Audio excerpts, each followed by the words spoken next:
no big deal. I thought everybody can do it, so I went and did that. Again, found a few people that thought maybe that's not a good idea if you have type 1 diabetes, but nobody had ever told me I couldn't do something because of it before, so I wasn't going to let it start then. Fast forward a couple of years and I got a job, but it wasn't quite working with the Dolphins. I was selling fish at first, so I got to sell fish to the guests, and they got to feed the dolphins and the sea lions.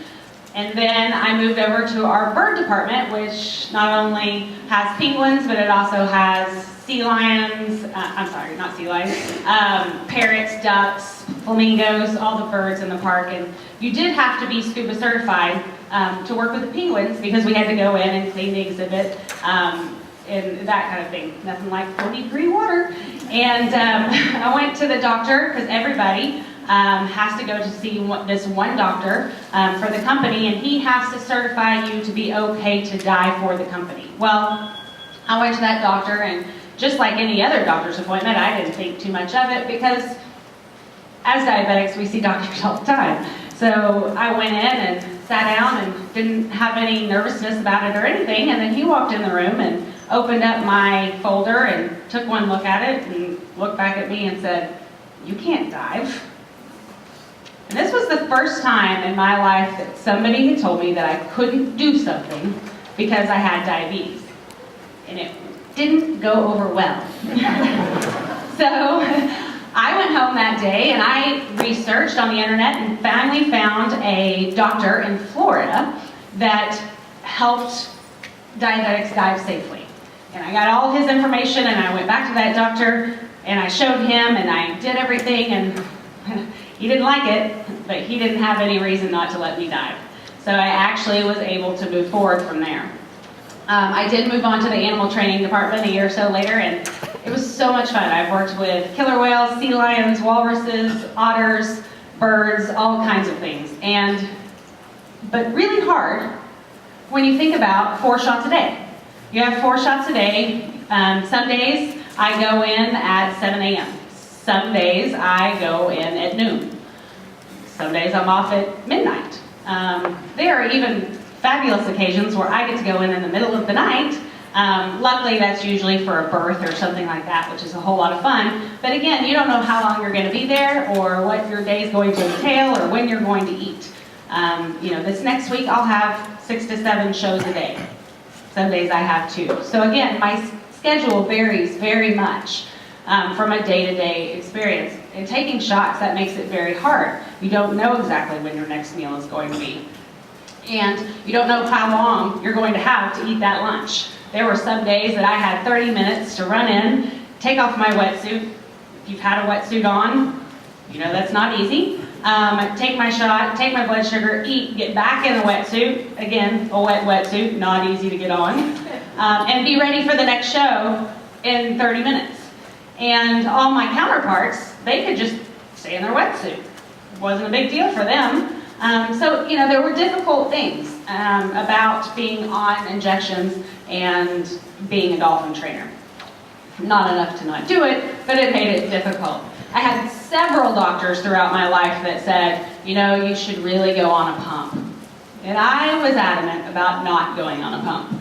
I was comfortable with my 4 shots a day. Yes, it was hard, but I was comfortable.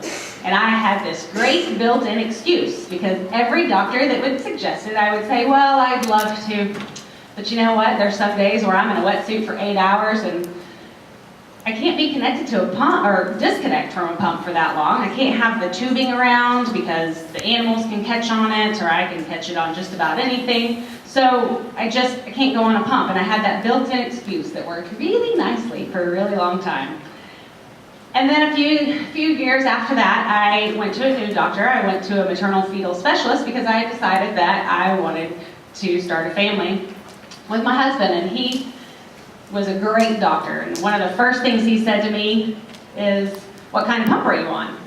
And I said, "Well, I'm not on a pump. My job, I can't really do it. The tubing doesn't work and I'm wet all the time. But it's, I thought about it, but I can't do it." And he looked back at me and he goes, "Well, I think I have an idea." And again, I'm not. Sure you do. It won't work. But okay, let me hear it. And he told me about the Omnipod. And he said, it's completely waterproof. And it'll stay on, no big deal. And I thought, well, of course it stays on for the normal person that goes swims a few laps and then gets dry and no big deal. But I'm in a wetsuit for 8 hours a day and I'm getting pushed in the pool with dolphins and beluga whales. Just try it. Okay, I'll try it. So the next day, one of the reps came over and gave me the little dummy pod and put it on me, and I thought, I'm gonna go to work and I'm gonna do everything in my power to make this thing fall off. So I got in that morning and I put on the wetsuit and I did everything I could think of. I dove to the bottom of our 25-foot pool. I went scuba diving. What else did I do? I jumped out of a 10-foot window and dove into the pool. I had the dolphins drag me across the pool. I had the beluga whales push me across the pool. I did everything that I could think of to make this thing fall off. And at the end of the day, I pulled off my wetsuit 8 hours later, and that thing was still on. And I thought, well, I have a feeling I'm going to be stuck with this. So I went back to the doctor and thought, okay, I'll go ahead and try it. And then, after I have a successful pregnancy and a healthy little boy, then I'll just go back to my shots. And about a week later, I realized that my life had completely changed and that there would be no way in the world that I would ever want to go back to shots. It was the most amazing thing that suddenly a little part of my life came back to me because there wasn't all the planning, as much planning. There was no hesitation, like when I had 30 minutes to go to lunch, I could just go like everybody else. Yeah, I still had to check my blood sugar, but I didn't have to take the shots and worry about when my next meal was going to be and all that stuff. And there's just a little bit of freedom. And then about 9 months after that, I had a beautiful little boy. And again, I thought, you know what? I have been the healthiest in the last 10 months than I have been in my whole entire life. My A1C dropped a full point in probably a month. And I suddenly had all this energy and all this excitement about my health and my life. Fast forward, I've gotten to meet and speak to so many great people. I've learned so much, not only about myself, but other people and their stories as well. Gotten to talk to so many kids and getting to see the light in their face when they see the dolphins. I mean, I see them on a daily basis and they make me smile. But to see the reaction that they have and to know that they can do anything. Despite having diabetes, you can do anything. And I've taken it on myself to make sure that I'm also educating the kids and educating the people that I come in contact with so they don't have those old-fashioned ideas of what diabetes is. Because a lot of people still do those, have those ideas of, oh, they could fall over at any minute, or, you never know when they're just going to pass out. And it's so much different now. I have the continuous glucose monitor, and I know what my blood sugar is at any minute. I'm addicted to the little remote to see what my blood sugar is. And whereas blood sugars before were always one of those things where, I have to check my blood sugar.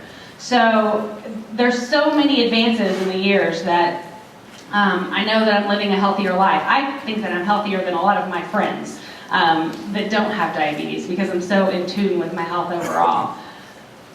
But mostly the diabetes is just a little bit smaller.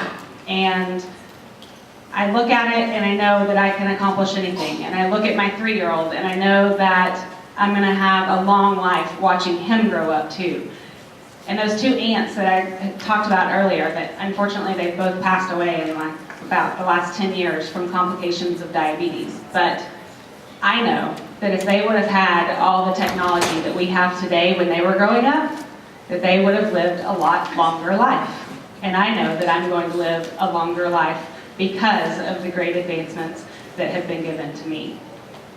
Thank you very much. Please remind your children and yourselves to reach for your dreams. It doesn't matter what it is in your life, diabetes or anything else, that you can accomplish your dreams. Thank you.